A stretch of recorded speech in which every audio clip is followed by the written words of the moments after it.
A big hello to my YouTube family. Welcome to Diva Classes. This is Divya Vadwani, your English teacher. Today we'll be discussing about ISC specimen paper of English language for semester 2. This is for class 12th ISC. The purpose of this video is to bring to you all the format of semester 2 paper of English language, क्योंकि कई सारे students हैं जिनको नहीं पता कि उनका English language का पेपर कितने मार्क्स का और कितने ड्यूरेशन का और कितने डिविजन्स में आएगा. Okay, I will make a video of literature part also, just because कि अभी हमने उसमें कुछ ज़्यादा करवाया नहीं है. I have done only 2 poetries in it. So जब मेरा लिटरेचर का कोर्स कंप्लीट हो जाएगा, I will make a video on it also. Okay, तो let us begin. This is ISC Semester 2 Examination English Specimen Paper. I have taken this PDF from the website of ISC itself. No editing has been done in it. So first thing is, what will be the marks? Maximum marks 40. Semester 1 में आपने 40 marks का MCQs किए थे. This is 40 marks of descriptive paper. अब भी this is for everyone out there. अगर इतने से भी मार्क्स आने के चांसेस कम है तो जो भी 1-1.5-2 महीना बचा हुआ है, प्लीज़ उसमें अच्छी सी मेहनत करो. Okay, then time allowed will be 1.5 hour, means 1.5 घंटा आपको इसमें मिलेगा.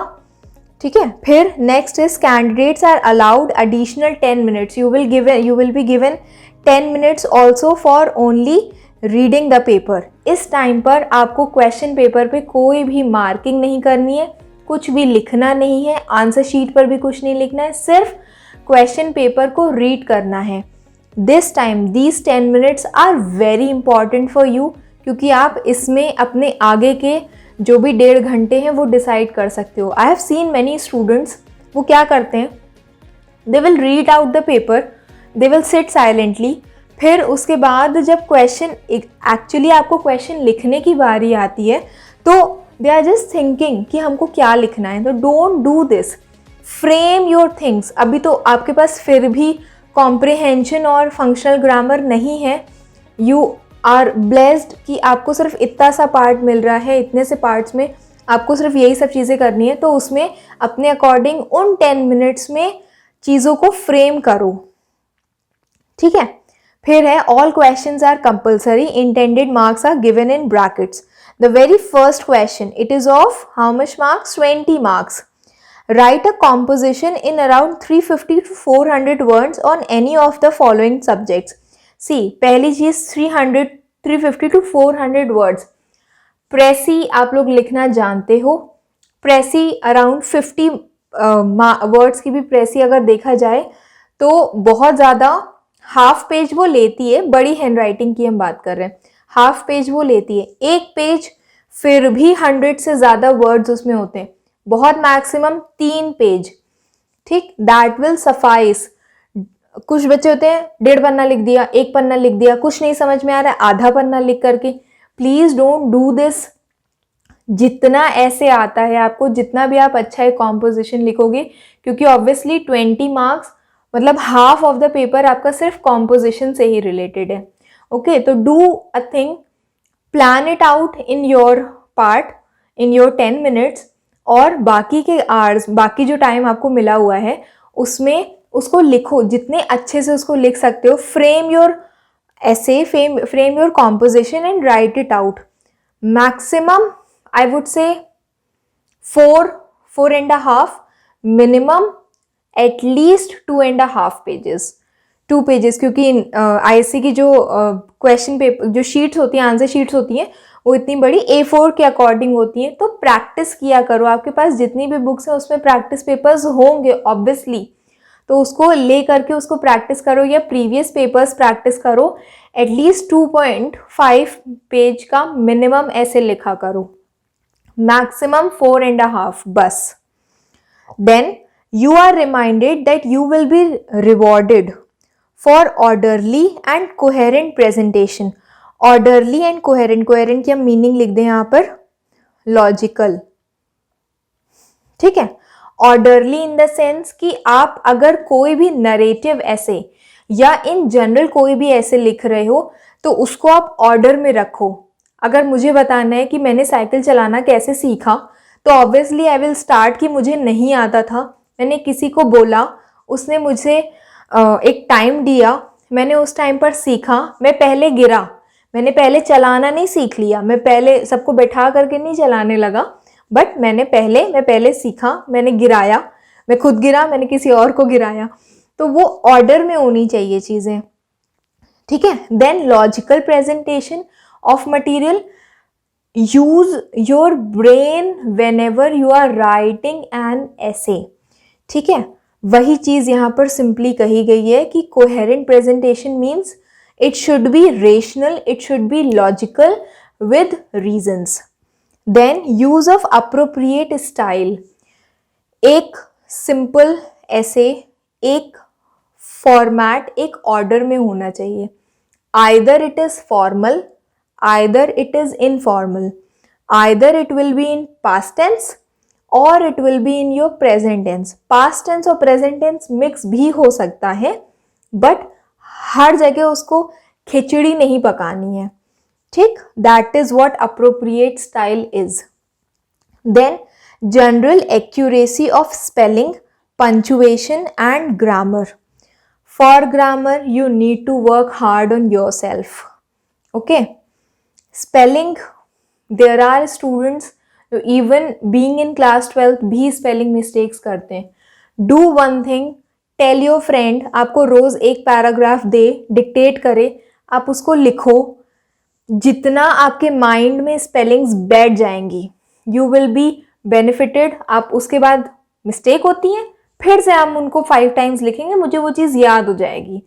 Do it. Diva classes has a line in it, just be your best, to give your best in whatever time you have.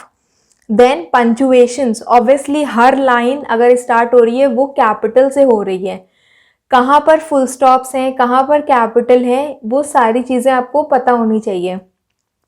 And then grammar, most important, this is why everywhere it has been taught, and being a CBSE or ISC student you are supposed to speak in English so that it will be helpful in all of your subjects. Now we are discussing about the 5 or 6 types of essay, ठीक है। हम इनके basic, I am not going to discuss it in detail, but आपको ये पता होना चाहिए कि हर ऐसे में हमको क्या लिखना है और कौन कौन सी गलतियां हैं जो बिल्कुल भी नहीं करनी है। First thing, choose the best one जिसमें आपको एक अच्छा कंटेंट मिल पाए। What students do in general, they are confused, वो एक पैराग्राफ एक ऐसे का लिखते हैं, उनको समझ में आता है अब मुझे इसके आगे कुछ नहीं आता, they will just cut it, ठीक। वो मत किया करो, जितना आ रहा है, but first thing 10 minutes obviously दिए होते हैं, उसमें आप प्रिपेयर करो अपने अकॉर्डिंग, आपको उसमें क्या करना है। Then first point is this one, you have recently shifted to a new city, okay. Describe the idea, describe the area where you live, your next door neighbours, the difficulties you face while shifting, and why you like or dislike the place. Very first thing, make a plot of it. आप shift हुए, tell the reason, tell the name of your old city, tell the name of your new city, कहाँ पर shift हुए, क्या reason था। It could be studies, it could be transfer of your parents, ठीक। Any of the things that, मतलब any of the reasons you can give. Then after you have, देखो order इसी में ही, सबसे पहले में ही आप ऑर्डरली चीज़ समझ जाओगे। सबसे पहले आप शिफ्ट हुए, give a reason, plotting starting से करो कि जहाँ पर थे हम अगली बार शिफ्ट हो गए, now I had shifted there, ठीक है। आप एक कहानी बता रहे हो अपने बारे में, obviously it will be in past and past perfect tense.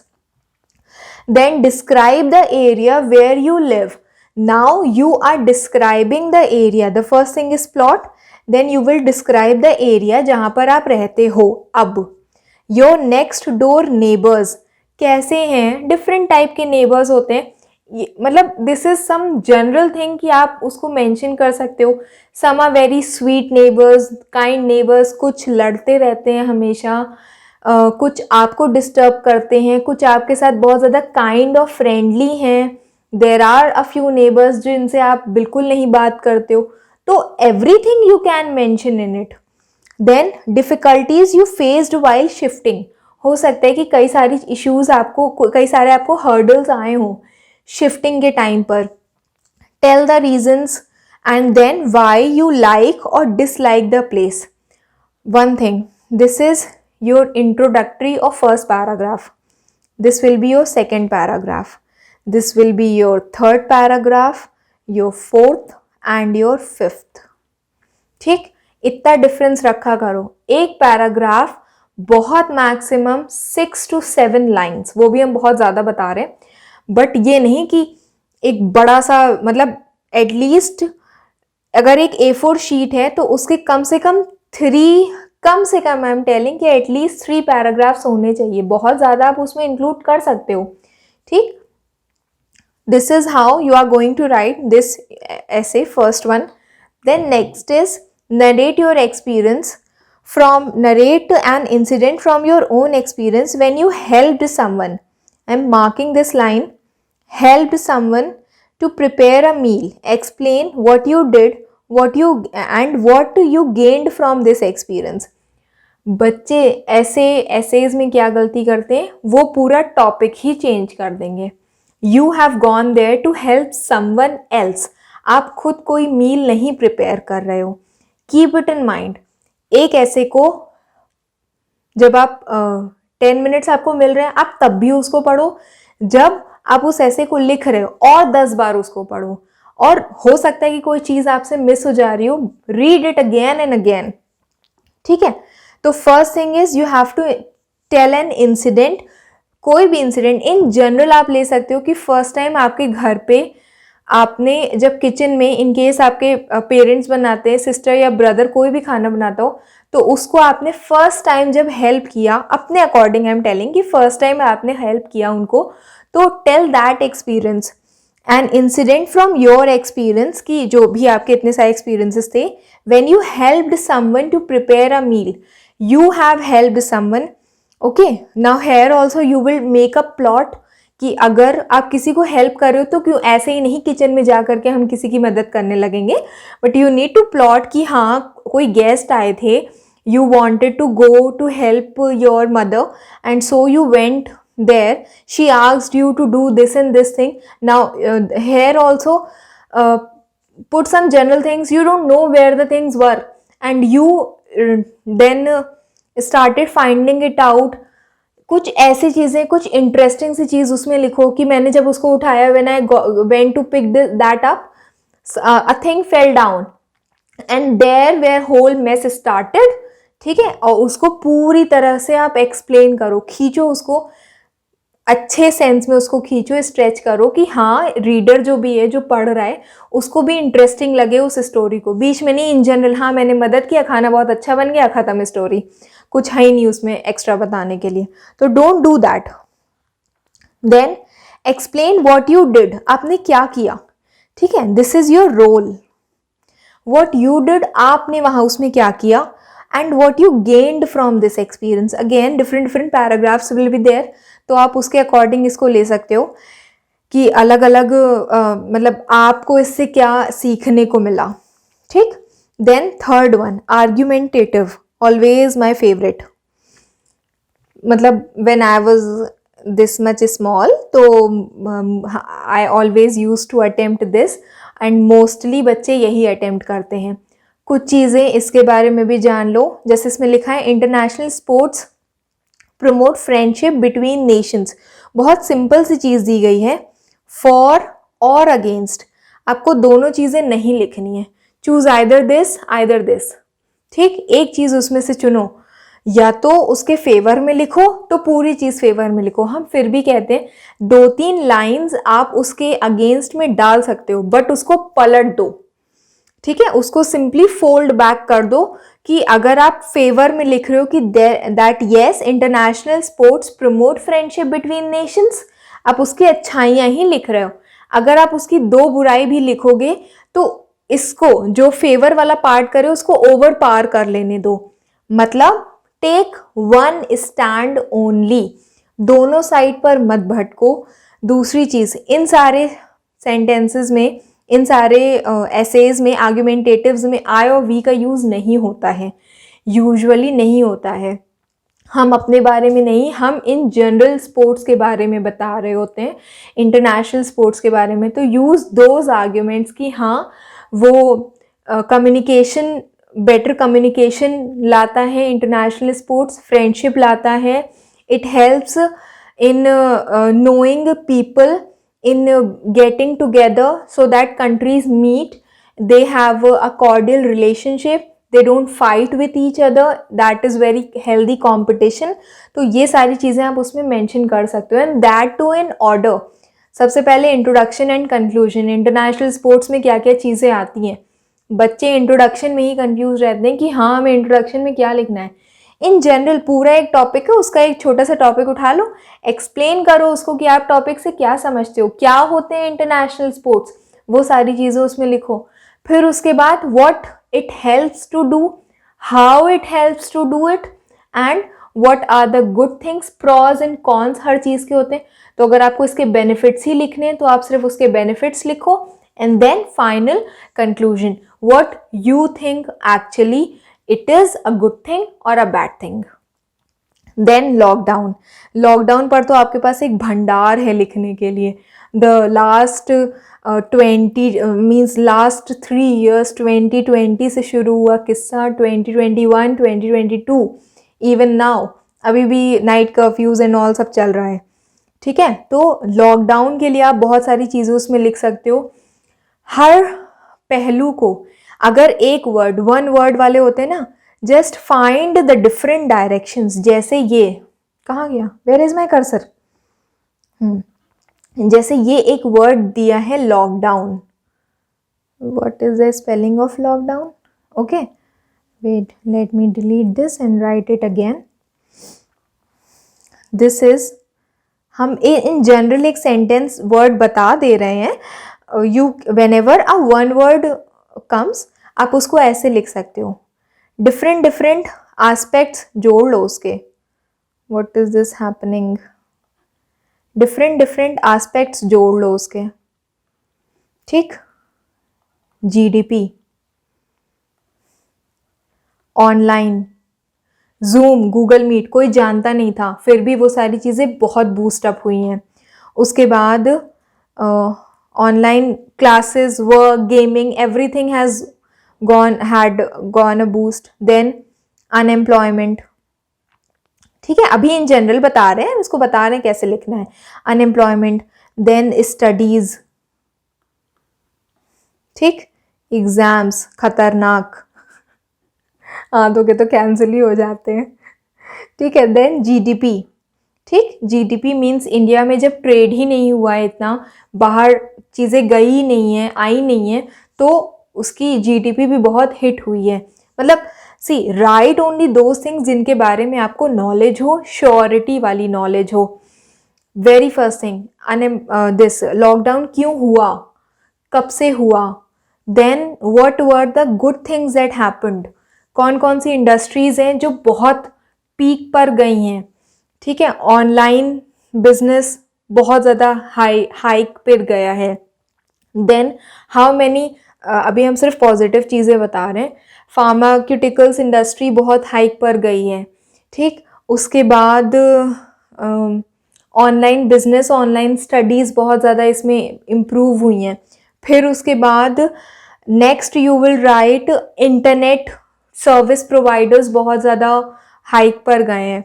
Then the negative parts, people have suffered a lot of deaths, it has taken a lot of deaths. 2 चीज़ें, कोविड पर नहीं है ये, दिस इज़ अबाउट लॉकडाउन, ये चीज़ ध्यान रखना। अपने ऐसे को शिफ्ट मत कर देना कि मैं यहाँ से उठा करके मैं कोविड पे पहुँच गया, कोविड ने बहुत जाने लिए, ये हुआ है, वो सब मत करना उसमें, ठीक है। लॉकडाउन है, उसको लॉकडाउन तक ही रखना। फिर उसके बाद नेगेटिव थिंग्स में ये भी बताओगे स्टडीज़, आप अपने से रिलेटेड रखो, स्टडीज़ आपके कैसी उसमें जा रही हैं, means see no one is gonna जज you when you are writing an essay, ठीक, आप उसमें अपनी अच्छी बातें लिख रहे हो. If you are liking to stay at home, well and good. If you are not liking, if you are not liking the online studies, well and good. जो समझ में आता है उसको अपने अकॉर्डिंग लिखो. No one will judge you on it. Then exams, how students are affected. वो बहुत खुश होते हैं एग्जाम्स में, but morally when they will come out and people will ask them what have you studied in this 2021-22, they have no answer. Some have coped up with it and some are still there giving reasons, giving excuses कि हाँ कुछ पढ़ाया नहीं गया, हमने पढ़ा ही नहीं. ठीक है, तो this is you will mention each aspect. एक वर्ड दिया जाता है उसको पूरा एस्पेक्ट उसका लिया करो कि क्या क्या चीज़ें उसमें इंक्लूड हो सकती हैं. Then next is your online education during the pandemic has been a blessing in disguise. Disguise होता है भेस में, किसी और भेस में या किसी और अपीयरेंस में. Okay, online education during the pandemic महामारी, उस टाइम पर ऑनलाइन एजुकेशन एक ब्लेसिंग रही है. नहीं तो अगर स्कूल्स बंद हो जाते, बच्चों को स्कूल जाने नहीं दिया जाता और बिल्कुल ही वो लोग घर पर होते, तो डू यू थिंक कि students would have coped up? कि अगर साल में 2 महीने स्कूल खुल रहे हैं तो 2 महीने में मैं यहाँ पर I am not talking about curriculum, I am talking about the studies that a student is able to get during the whole year. क्या उसको वो सारी चीज़ें या क्या उसको वो सारी एक्टिविटीज़ एक बार में समझ में आती? नहीं आती. ठीक, तो you have to give your views. देखो, दिस इज़ नॉट आर्ग्यूमेंटेटिव कि आपको इस चीज़ को नेगेटिव वे में लेकर के जाना है कि ओ गॉड ऑनलाइन तो बहुत ख़तरनाक होती, सर में दर्द होता है, ये वो. नहीं, ये नहीं करना है. आपको क्या करना है, online education during the pandemic has been a blessing. आपको ये चीज़ बतानी ही है कि वो एक दूसरे भेस में एक वरदान के तौर पे आपको मिला है, so that you keep going with it. आप एटलीस्ट पढ़ लिख सको, पूरे साल कुछ ना कुछ पढ़ो. ठीक, तो that you have to write in it, frame accordingly in orders. Introduction, then 2-3 paragraphs of how things have gone, what media has been used for it, और उसके बाद लास्ट में your conclusion. Then next thing is short story, original short story on missed call. The word is the missed call. Students write stories on it. They can write any story अपने बारे में, किसी और के बारे में. पहली चीज़, ये नरेटिव नहीं है, तो don't use your self in it. और अगर आप यूज़ कर रहे हो तो किसी और को मेन कैरेक्टर दो, खुद को मत दो एज मेन कैरेक्टर. ठीक, and the next thing is write an original story. अच्छा, this is what I use to do in my school and I never use to know कि मुझे इसमें नंबर क्यों नहीं मिलते हैं. ठीक है, तो इसीलिए हम इसको बता दे रहे हैं ओरिजिनल स्टोरी. बच्चे क्या करते हैं, 4 साल पहले कोई स्टोरी पढ़ी थी वही उठा करके कॉपी कर देंगे. Obviously the examiner knows everything, उसने बहुत पढ़ाई की होगी भाई, ऐसे थोड़ी उसको कॉपी चेक करने को मिली है. तो प्लीज़ डोंट डू इट. एक स्टोरी लो, दिमाग में अपने फ्रेम करो कि अच्छा इससे ऐसा हुआ है. मनगढ़ंत कहानी सब बनाते हैं, उसको बनाओ और उसको यहाँ पर लिखो और नंबर पाओ. ठीक है, तो keep it N original story. इस स्टोरी में आप डायरेक्ट इनडायरेक्ट स्पीच का भी यूज़ कर सकते हो, डायलॉग्स डाल सकते हो, everything you can do it in this. Then this is of 20 marks. Next is your first is review of a film. ठीक है, the first one is your directed writing. This is your directed writing. Oh God, see my handwriting, where it is going. You have recently watched an interesting film. Write a review of this film in about 200 to 250 words, not more than 2 pages, I would say. 2 pages इसके लिए बहुत हो जाएंगे, 2.5 बस, ठीक है। 12 marks का होता है। Do one thing, in general दिया है, वैसे तो फिल्म रिव्यूज़ बहुत कम आते हैं, बहुत यूजुअली कल्चरल इवेंट्स आते हैं, बहुत यूजुअली पर्सनल प्रोफाइल भी आ सकती है, फिल्म रिव्यूज़ कम आते, but still I would say इसके लिए स्टार्ट रीडिंग न्यूज़पेपर्स और छोटे छोटे पैराग्राफ्स लो। ऐसा नहीं कि फिल्म रिव्यू ही उसमें पढ़ो, एवरीथिंग इन दैट, आर्टिकल भी आपके में आता है, आर्टिकल राइटिंग आती है, पर्सनल प्रोफाइल आती है, देन कल्चरल इवेंट के ऊपर एक रिपोर्ट लिखनी भी आती है। तो कल्चरल इवेंट, कोई भी कल्चरल इवेंट के ऊपर भी बहुत सारे, जैसे 26 जनवरी का जो हुआ है उसका भी आप एक न्यूज़पेपर उठा करके पढ़ सकते हो। भले ही हफ्ते में एक न्यूज़पेपर खरीदो, बट उसको पूरे हफ्ते में पार्ट्स में डिवाइड कर लो, डेट्स लिख लो उसके ऊपर, थोड़ा थोड़ा करके उसको रीड करो, it will benefit you a lot, ठीक है।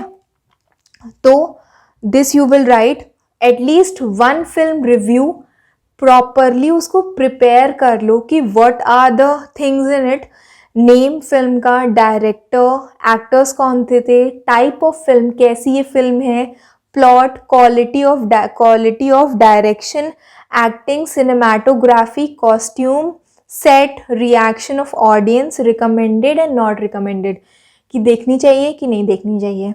तो ये सारी चीज़ें उसमें इंक्लूड होती हैं। Then last is this one is your proposal writing. इस पे हमने एक वीडियो और भी बनाया था, if you have not seen it please go and see that too, ठीक। This is your proposal writing. As a member of student council of your school you wish to start an old clothes collection drive, तो what will be the heading to it? ये पहले आ चुका है question.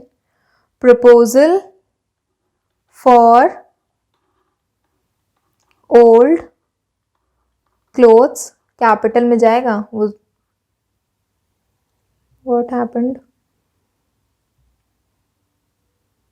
wait,